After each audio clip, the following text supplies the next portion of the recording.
Homage to fundamental teacher Buddha Shakyamuni. Homage to wisdom warrior Manjushri. Homage to all lineage benevolent masters. The Dharma, infinitely profound and subtle, is rarely encountered even in 1,000,000 eons. Now we are able to hear, study, and follow it. May we fully realize Tathagata's true meaning. In order to liberate all sentient beings from samsara, generate supreme bodhicitta. Next we'll discuss the words of my perfect teacher. Now we're teaching the results of the 10 negative actions.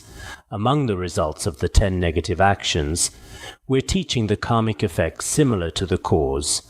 Within the karmic effects similar to the cause, among the 10 negative actions, the karmic effects similar to the cause for killing beings and taking what is not given have been completed. Today we begin teaching the karmic effects similar to the cause of sexual misconduct. The karmic effects similar to the cause of sexual misconduct. Actually, nowadays, whether husband or wife, the family members they find for themselves are ugly in appearance or unwilling to work, often indolent and lazy. Both parties are like irreconcilable enemies. This way, relationships are all bad. At the beginning, it seems like the person you love. If they're absent for one day, it's like losing a wish-fulfilling jewel, causing physical and mental unease. Later, living together, eventually at a certain point they become like enemies. Whenever they leave, the heart feels very happy and comfortable. Actually, Buddha spoke of this in the Flower Ornament Sutra. There are 2 types of karmic effects similar to the cause for sexual misconduct. One is an unfaithful spouse, and the other is family members not following one's wishes, these 2 karmic results. Nowadays, most relationships between spouses are filled with endless quarreling and bickering all day long, even resorting to violence and harboring resentment. They often believe that the main cause of marital discord is what?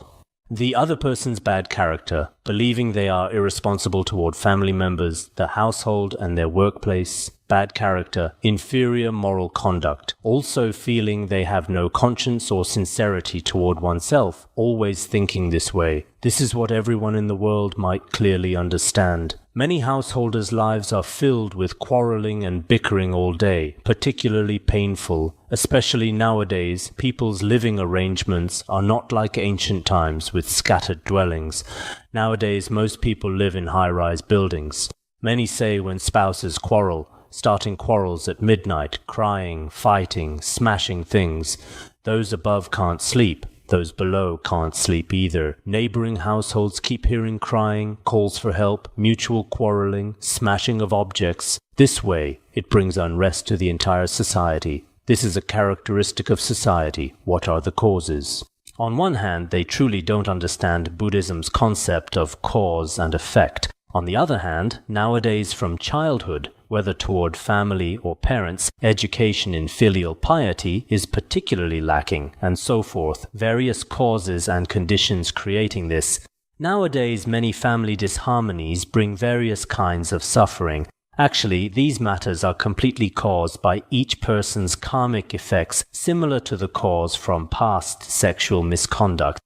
Many people believe that in this life he's irresponsible, in this life he treats her badly, always pushing all the causes and conditions onto others, never considering themselves. There's a particularly famous star from China that I know I won't mention names here. Basically, she's acted particularly well in many Chinese films. Everyone likes this kind of star. She said that through studying Buddhism, especially after reading The Words of My Perfect Teacher, previously she believed that among their colleagues, or many things that happened in her own family, she thought were unfair to her. But later, after reading these books, she completely felt it wasn't just others who were wrong. She should realize that she herself had many faults and causes. Therefore, her entire worldview and her own life underwent a new change. She believes there was a new change. So I think many of us haven't studied Buddhism. If we truly study Buddhism, Buddhism brings countless things that are meaningful for our lives, our human existence, our hearts. Meaningful things.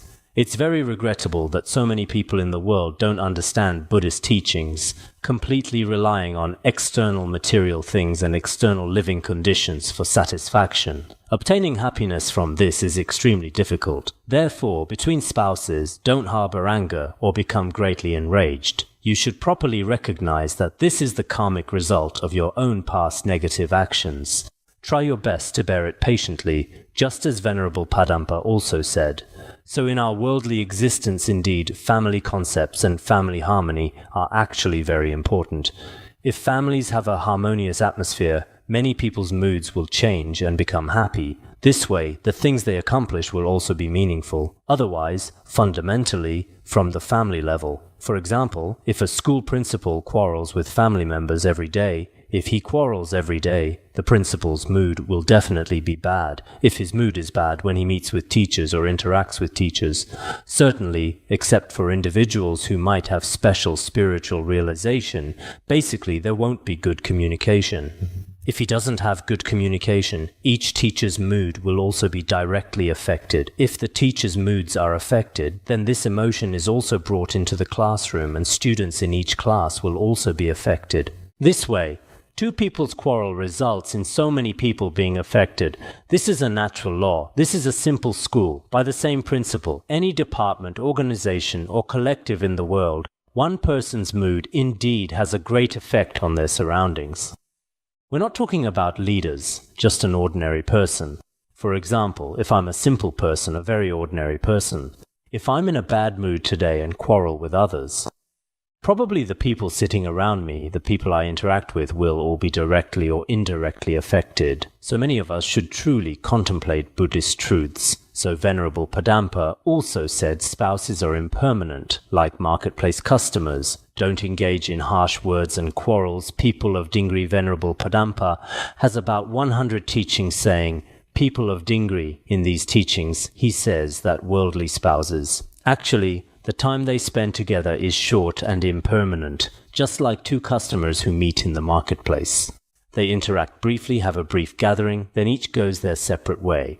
By the same principle, although in people's lives and traditions, it seems like they make vows and oaths to stay together until death. But these kinds of vows often fail. Some make vows today and separate tomorrow. Nowadays in society, this phenomenon is very common. Some, although not that short, aren't necessarily very long-term either. Therefore, as householders, it's best not to quarrel frequently at home. Once they quarrel, truly, I see householders, quarreling is very pitiful. Two people quarrel, children below are crying, elderly above are crying. Don't quarrel, saying don't quarrel is useless. Before the anger in their hearts subsides, they quarrel over small things. There are no major issues. It's impossible to quarrel over national affairs for matters of liberation. You develop Arhat mind, I develop Mahayana Bodhicitta. So we too quarrel over issues of motivation. This won't happen. It's only over particularly small, trivial matters that they quarrel. Quarreling is like an indispensable part of many householders' lives. A while ago, one of our academy's teachers went to our hometown and told the local people, "Those who don't quarrel, raise your hands. Those whose families don't quarrel." No one dared raise their hand. "Those who vow not to quarrel in the future, raise your hands." Nobody would later. I heard that one person raised their hand. People nearby were quietly saying, it's impossible for him. Their family quarrels every day, it's impossible. Later, this teacher really had no choice. Since none of you vow not to quarrel, then those who will definitely quarrel in the future, raise your hands. And all the people went, wow. So the teachings for the people of Dingri, to truly put them into practice now, has certain difficulties, but regardless, everyone should know these principles are very important. After we studied the way of the Bodhisattva and the words of my perfect teacher, many people who don't believe in Buddhism told me they're very grateful. Our family members quarrel much less from then on. Not saying they don't quarrel at all. Not quarreling at all is basically non-existent. But from then on we understand and tolerate each other. Actually, this is very important. Buddhists don't necessarily all have to be monastics, don't necessarily all have to divorce. There's no such requirement. But you should have family harmony. This is a main component of society. If studying Buddhism, one should also have a pure mind. Everyone should have an understanding that whether it's positive or negative connections, since you've gathered together, there are karmic causes and conditions. Some are negative connections. Truly, each other are irreconcilable enemies who previously killed each other. In this life, they become husband and wife, formed through negative connections. This also exists. Some are formed through positive connections. previously making aspirations together life after life. This is also possible no matter what kind of karmic connections, but when gathered together, it's best to understand each other. This way, it will also help your own practice in the future. This is teaching the karmic effects similar to the cause of sexual misconduct. Many people in current society don't understand this principle. They only acknowledge this lifetime and only acknowledge others' mistakes, never considering that they themselves have faults. This is one part of the content. Next, we'll discuss the karmic effects similar to the cause of lying among the 10 negative actions. The karmic effects similar to the cause of lying is that oneself often encounters slander from others or is deceived. The flower ornament.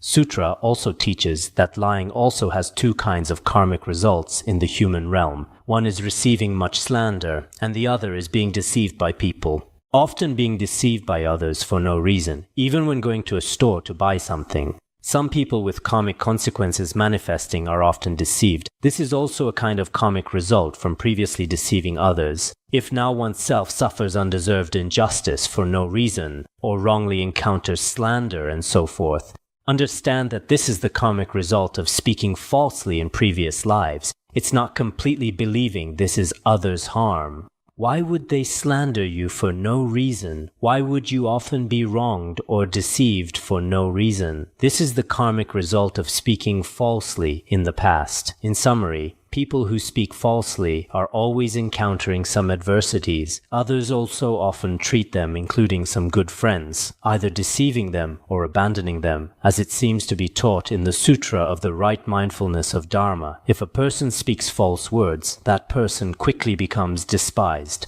Abandoned by virtuous people, the devas do not protect them.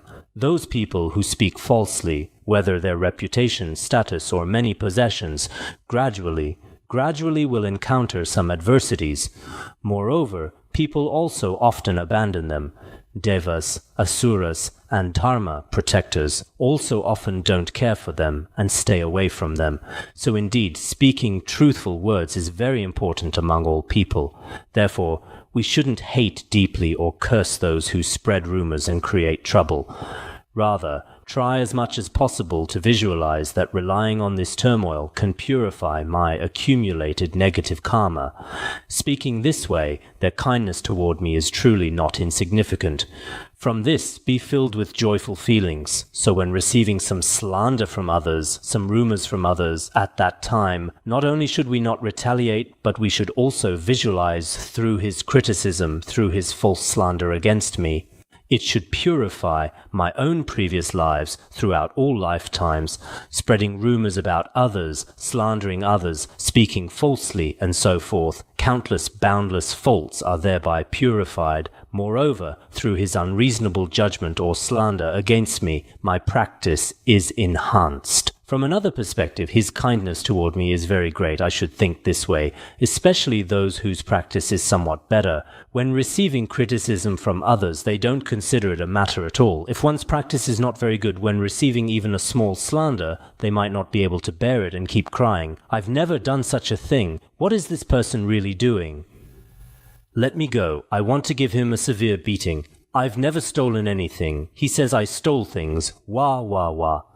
Why is it like this? Oh my God." Rigzin Jigme Lingpa, the Venerable of Wisdom and Compassion, said, "Enemy's opposition also makes practice increase. Being falsely accused without guilt spurs virtue.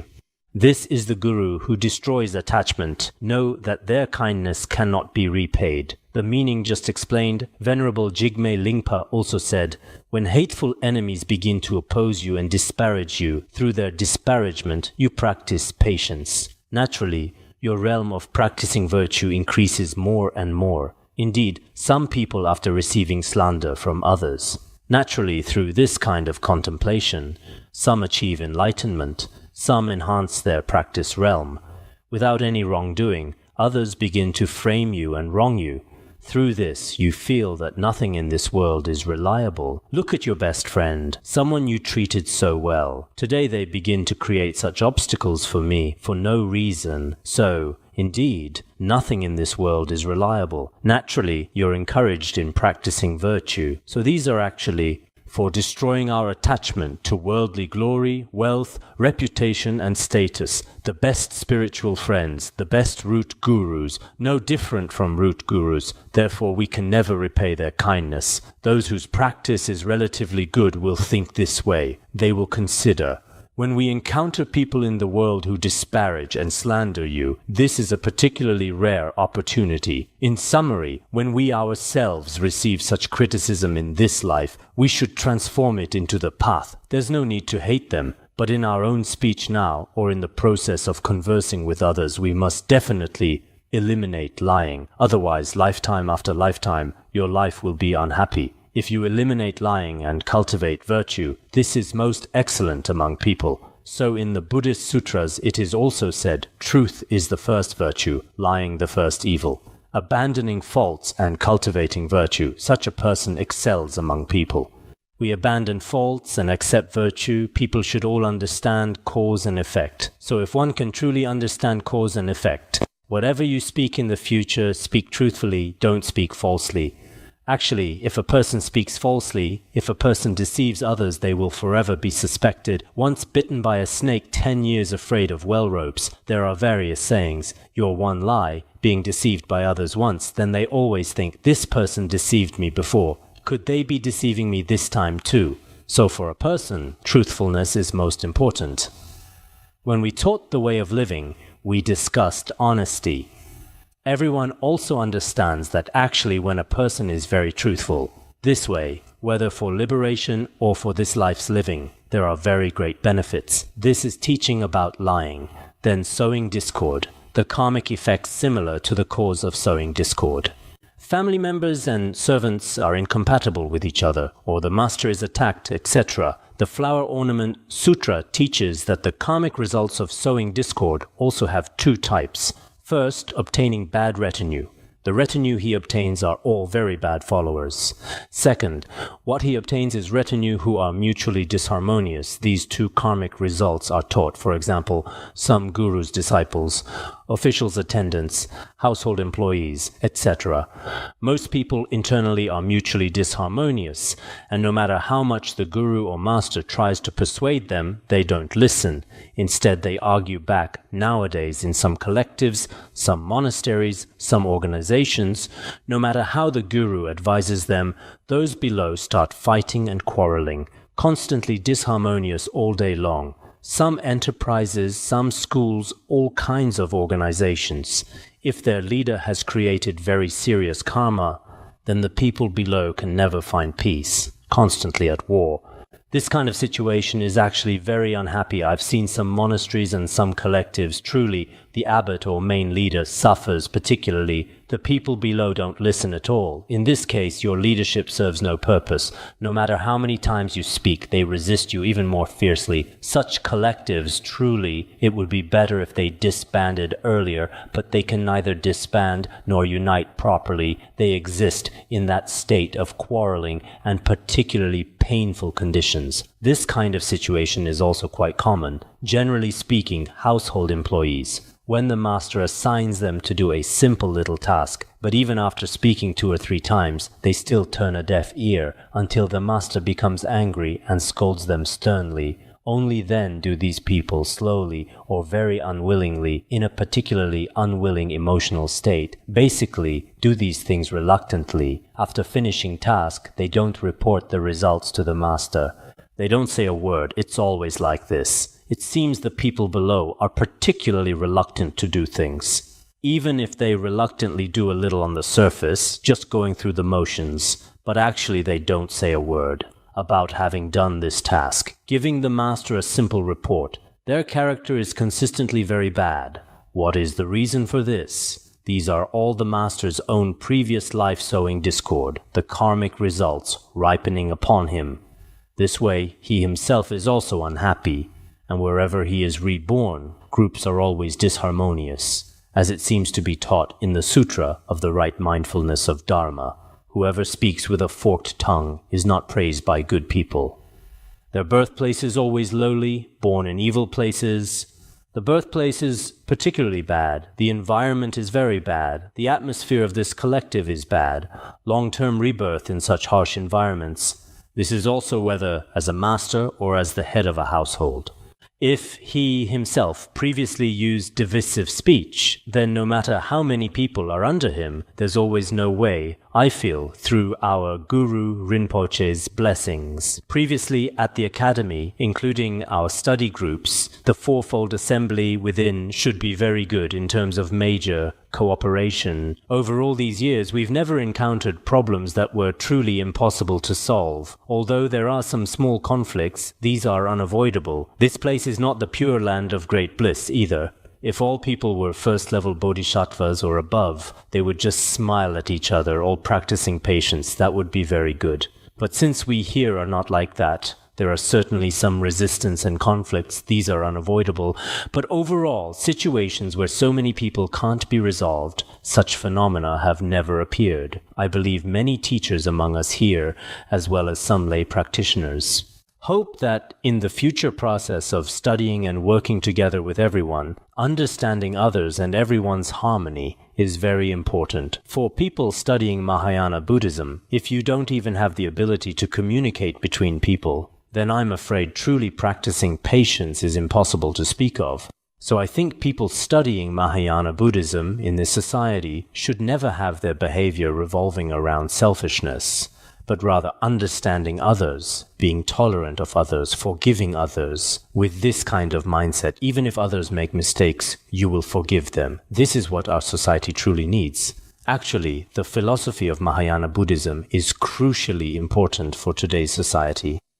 Recently I met some Korean people. Their Goryo Tripitaka already has 1,000 years of history. There will be commemorations of this special day.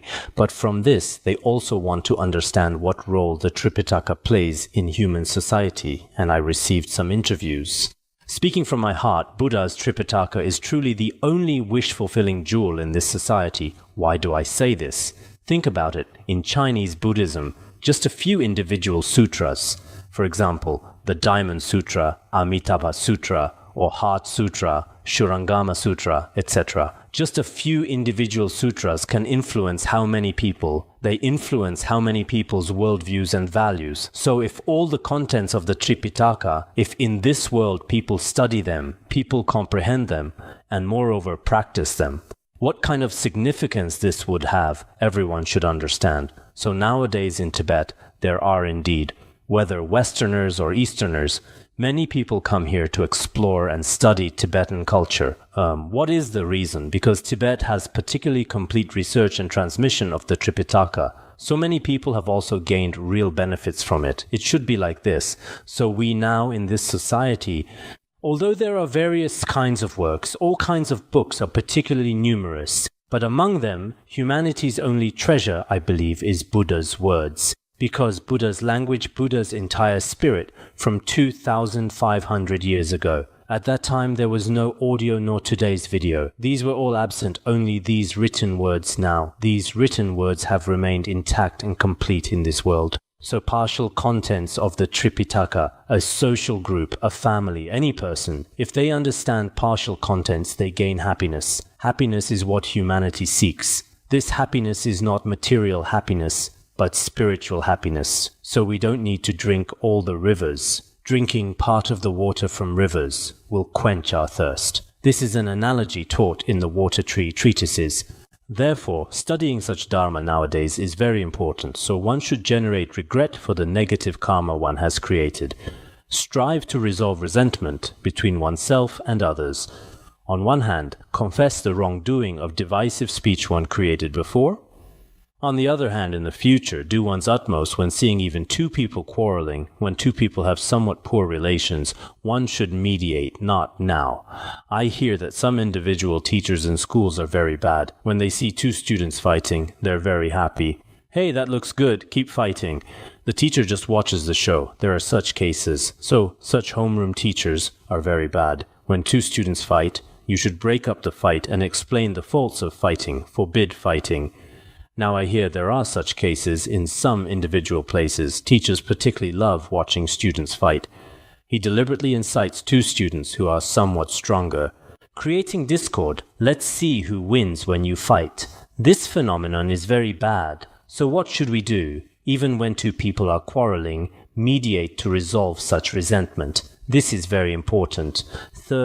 The third among verbal actions, the karmic effects similar to the cause of harsh speech, frequently hearing unpleasant words, and one's own speech also becomes the source of arguments. The Flower Ornament Sutra also teaches that harsh speech has two kinds of karmic results. First, frequently hearing unpleasant words. What you don't want to hear, you frequently hear by your ear. Others speak of your faults. All words that make your heart particularly uncomfortable, you frequently hear. Second, the words you speak unknowingly become causes of arguments. People who previously spoke harshly, originally they spoke with good intentions, but once they speak, it becomes a cause of arguments among people. This is the karmic result of harsh speech.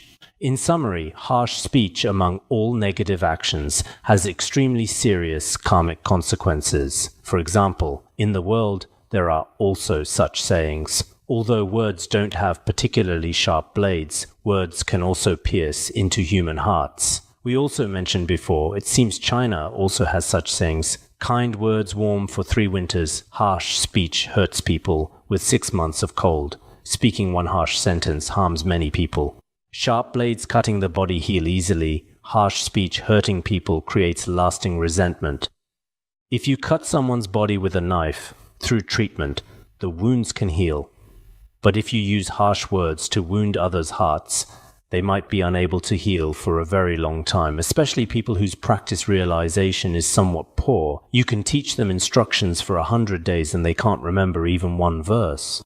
But if you criticize them once for about 10 minutes, they remember it forever. Their memory is particularly good for this. So worldly people generally think to themselves, my heart is already broken, already cracked, now it's ruined. Your criticism, your one sentence has completely broken my heart. So when criticizing some women, if you're not careful, some women's hearts are very strange. Originally you didn't criticize her, but she thinks, criticizing me, I'm finished. Wow, the sky is falling, the earth is cracking, the entire world has become completely turned upside down. There's no hope, only leaving. Wawa. This is a special feeling. Actually, the sky hasn't fallen. The sky is originally unconditioned phenomena. It can't possibly fall, and the earth can't possibly crack either. There's no earthquake appearing. How could the earth crack? But they feel that, wow, what was just said was so hurtful. What was that sentence just said? Wow, this one sentence has completely broken my heart. And I won't say more, just joking. So I generally don't dare to criticize women. Always praising, always praising. Praising Buddha, celestial praises. Hearts are very fragile. These are all kinds of conceptual thoughts. Truly, some hurtful words might indeed have an effect, but ordinary words might have a psychological effect on oneself. Here it also teaches speaking harsh words will make the other person suddenly generate anger, especially towards serious objects like gurus and noble beings. Even saying just one word or sentence of harsh speech can create bitter consequences of being unable to be liberated from lower realms for many lifetimes. This is very serious, especially when we speak to others, using harsh words to curse people, using harsh speech to wound, especially giving nicknames to speak of others' faults, is extremely unreasonable. Here it gives an example. Actually, this example is a case from the Mulasarvasti Vada Vinaya, previously in Vaishal. There was a festival at that time. 500 fishermen caught a particularly large fish. This fish was called a makara fish. This makara fish was particularly strange. It had 18 heads, including human heads, horse heads, elephant heads, ox heads, and so forth. 18 heads. Moreover, each head had 2 eyes, 36 eyes in total. What was this like? At that time, everyone talked about it. It was particularly rare. Buddha, at that time, brought all the monks together to this place. Through Buddha's blessing, this fish was able to recall its previous lives and tell its own experiences. At this time, this fish began to speak when human lifespan was 20,000 years, during the time of Buddha Kashyapa. He was the son of a non-Buddhist Brahmin. The Brahmin father was very famous in this country at that time. Moreover, he was thoroughly proficient in all learning and debate. At that time, this father raised this son. He was called Kapila after he grew up, when his father was about to leave the world. the father gave his son a last testament. He said, after you grow up, you must never debate with Buddha's Shravaka, Pratyeka Buddha, Bodhisattva disciples. If you debate with them, you will definitely lose. It's impossible to win. Besides this, you can debate with other Brahmins and worldly people. After he said this, he left the world. After leaving the world, once the king held a great debate competition. In the process of this competition, Kapila had already won. At that time, he also obtained the title passed down by his father. His mother particularly wanted her son to inherit his father's position because his father was very famous throughout the country. The king also particularly valued him. At this time, the mother constantly demanded that the child still go to Buddhism to debate with Shravakas and Pratyeka Buddhas. The son also tentatively went to some Buddhist communities to debate, but indeed, as his father said, he couldn't win in debate. The wisdom of Buddha's Shravaka and Pratyeka Buddha disciples far exceeded worldly knowledge, so he had no confidence. But later his mother constantly demanded that for the sake of debate, he go to the Buddhist community to ordain. His ordination was false. After ordaining, on the surface, he also studied after studying. Basically, he was proficient in the Tripitaka, in text and words. He had mastered the teachings, but mainly hadn't realized the practice because wrong views still existed in his mind stream. But later, in the process of debate, he kept remembering his father's words and didn't dare to debate. Later, his mother constantly demanded. His mother worried about his position. Then she told him to debate and gave him an idea. If you really can't win in debate, you can give all the monks below bad nicknames. Horse mouth, ox mouth, human mouth, giving such bad nicknames, cursing people with harsh words. If you curse people with harsh words, they won't dare to speak up. This is the only way. He was quite filial to his mother. Then, in the process of debate, he began to curse people one by one, saying, "You're like a lion's mouth, what mouth?" and so forth. The monks below all stopped speaking. Of course, generally speaking, when someone with a particularly bad temper stands up, wise people all remain silent, watching to see what he will say. After some people who love to curse others stand up, they just wait for him to finish speaking. Wise people are like this everywhere. At that time, no one responded, thinking he had won the debate. His mother was very happy. After returning home, she demanded he disrobe, because originally he hadn't truly ordained. She told him to disrobe. Now you've won the debate, you can inherit your father's position. Later, he himself had stayed in the Buddhist monastery for a very long time, and had also received education for a very long time, so he didn't want to disrobe.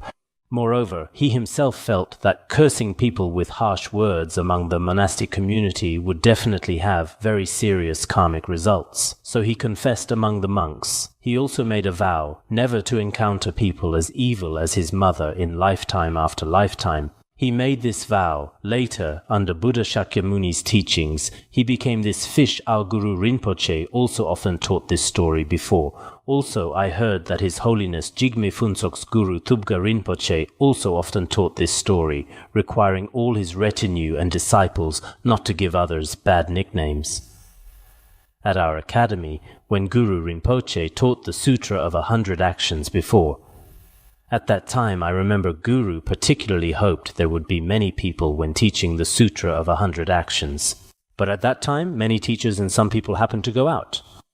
Probably many people thought teaching the Sutra of 100 Actions is all stories, nothing difficult to understand. When teaching Tantric Dharma, people would gather. Later, Guru appeared very unhappy. This time, when I'm teaching the Sutra of 100 Actions, I very much hope the more people come the better.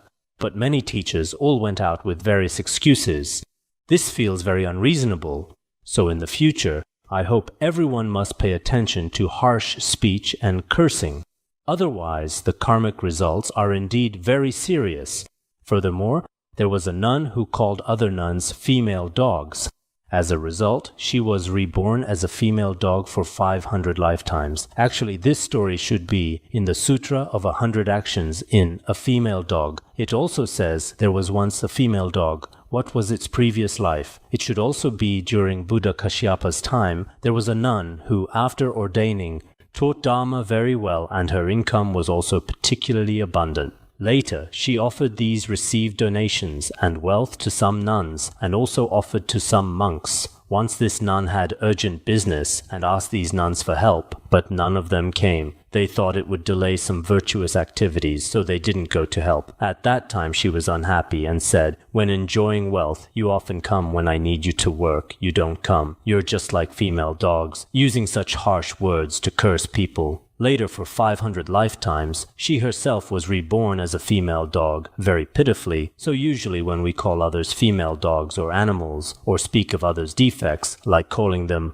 blind, fatty. When we taught the aspiration to be reborn in the pure realm of Sukhavati, we also taught everyone now, in lay practitioner groups and monastic communities, you must never, even if you see others have some physical defects, there's no need to use those to address them. If you address them that way, they themselves feel very inferior. In our school, there's a child whose eyes are not good. Others often use some bad words to refer to him. He himself feels particularly inferior among all the people, particularly feeling as if living in this world has no meaning.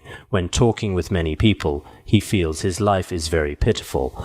So when we see some people who are not physically attractive, we must never use their defects as substitutes for their names. We even often say, didn't I teach this a while ago? When seeing some sick people, seeing some people whose bodies are a bit haggard, with more wrinkles on their faces, or some people whose hair has turned white. Some people deliberately point this out. "Ah, you look so ugly. Ah, your hair is so white. Oh no, it's over. Ah, you have so many wrinkles on your face. It's over. You have no hope now." They must point out when a person has even a little. Originally, a person has many virtues and some dignified aspects. These they don't mention. They must point out a person's. This way, some people are particularly attached to their bodies. Suddenly they think, everyone sees that I'm so old. This becomes very painful. Actually, according to true Mahayana Buddhist teachings, protecting others' hearts is very important. While protecting others' hearts, our language with them should try not to use harsh speech. If someone doesn't speak harshly, then people are all happy to see them. I think it's taught in the Sutra of accepting the 10 good karmas as precepts. If one can avoid harsh speech, this is called a great man, an upright person among people. All are happy to see. People who speak truthfully among people, very upright people who like to speak gentle words. Such people among people are also very happy to see. Some people are eloquent and particularly love to speak of others' faults. People don't dare approach them. Once they approach them, they either speak of your shortcomings or speak of your faults. Basically, they never have words of praise. Some people are truly like this. When speaking of faults, they're particularly good at it. They use all kinds of words. When speaking of virtues, they don't speak, they maintain noble silence. So we should usually speak harmoniously and gently. This is very important.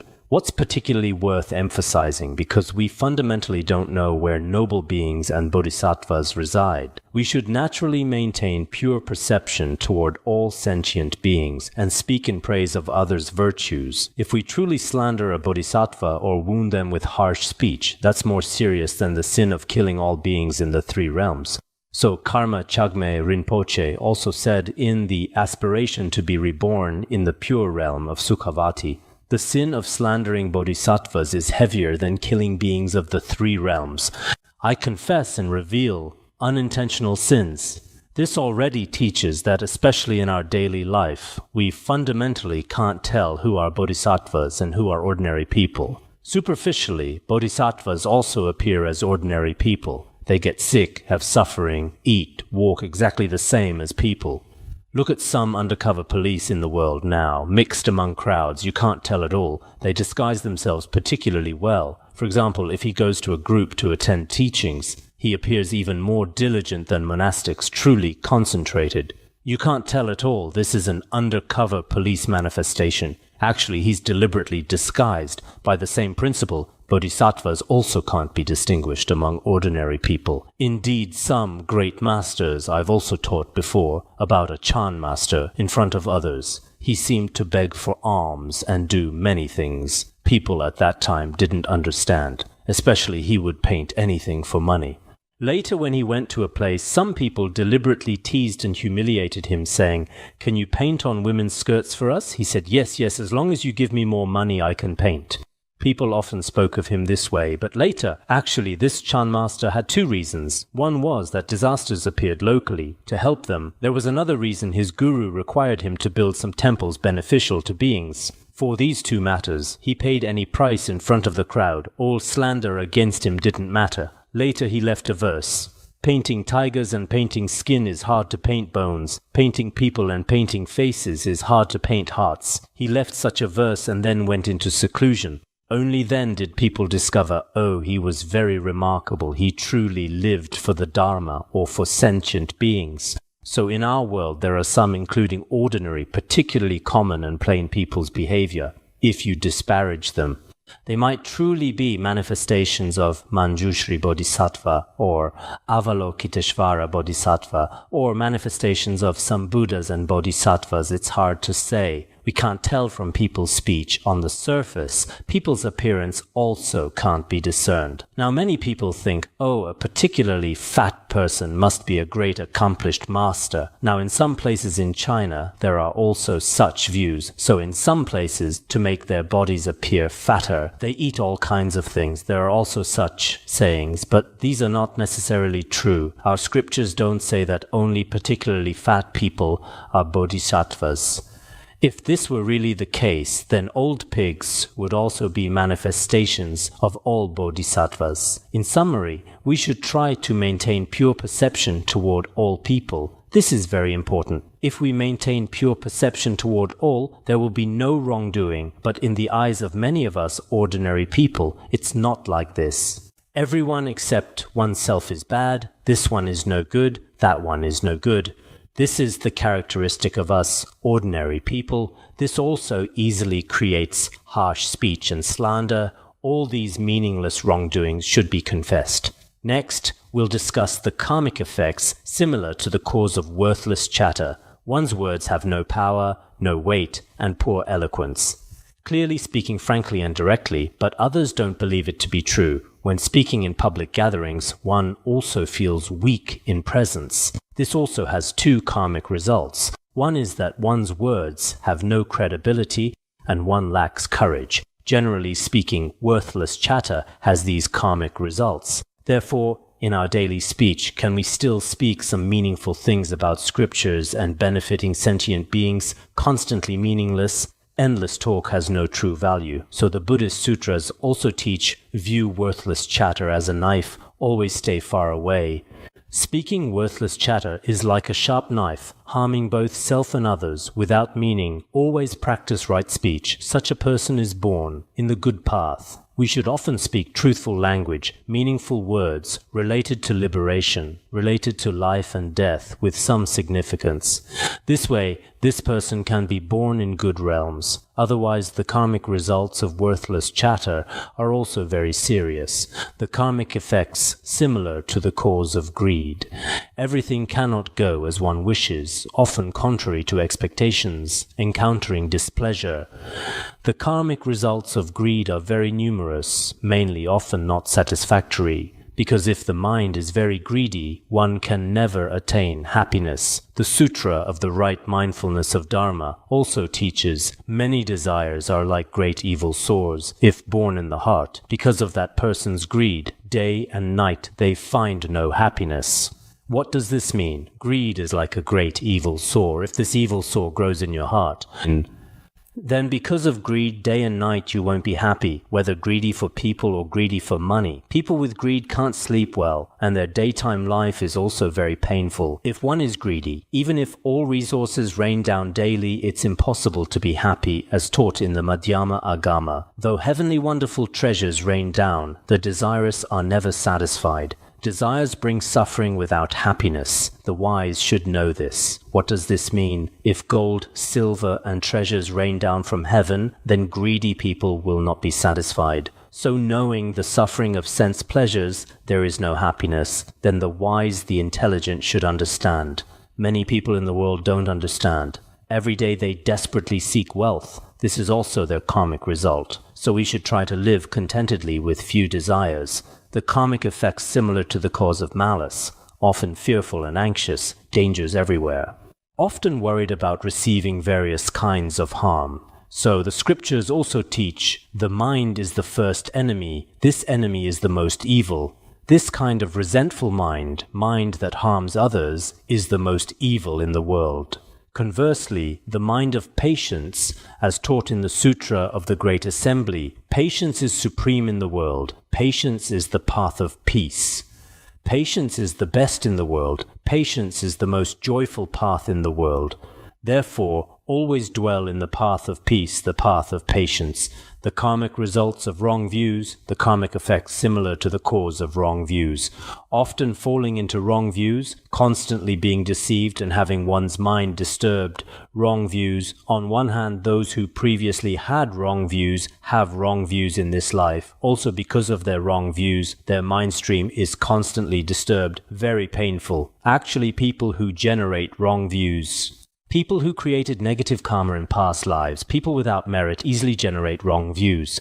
Generally, people with merit, good fortune, and virtuous roots don't easily generate wrong views in this life. Some people here have pretty good merit. In this life, generating right views is easy to arise. For example, whether right view of cause and effect or right view of emptiness. After studying just 1 or 2 treatises, the foundation is immediately established. But people without sufficient merit, truly, no matter how many treatises they study, how many gurus they rely on, still no good, still crying, and tears flowing constantly. The Lotus Sutra teaches people of little virtue and few merits are oppressed by various sufferings. People with shallow merit and virtue are oppressed by all kinds of suffering. Enter the dense forest of wrong views. Entering the dense forest of wrong views, they are often in suffering. Today the body is not well. Today life is not well. This person bullies me. That person's relationship is not good. Anyway, every day they are oppressed by some kind of suffering. At the same time, the guru speaks incorrectly, Dharma friends speak incorrectly. This is also wrong. That is also, even Buddha spoke incorrectly. Previously, there was person with wrong views who said, if Buddha Shakyamuni were here, I would very much like to debate with him. Very ridiculous. Truly, people with wrong views even want to debate with Buddha, not to mention other people. So such people are those with shallow merit. This is the karmic effect similar to the cause of wrong views. We pray that lifetime after lifetime we don't have wrong views, don't have greed, don't have malice. The 3 particularly frightening mental afflictions should be eliminated as much as possible. Even if we can't eliminate them from the seed level, now we should know their faults. Try to cultivate their opposites. Non-greed, non-hatred, non-wrong views. That is, in terms of right views, try to study, contemplate and practice good. Let's stop here.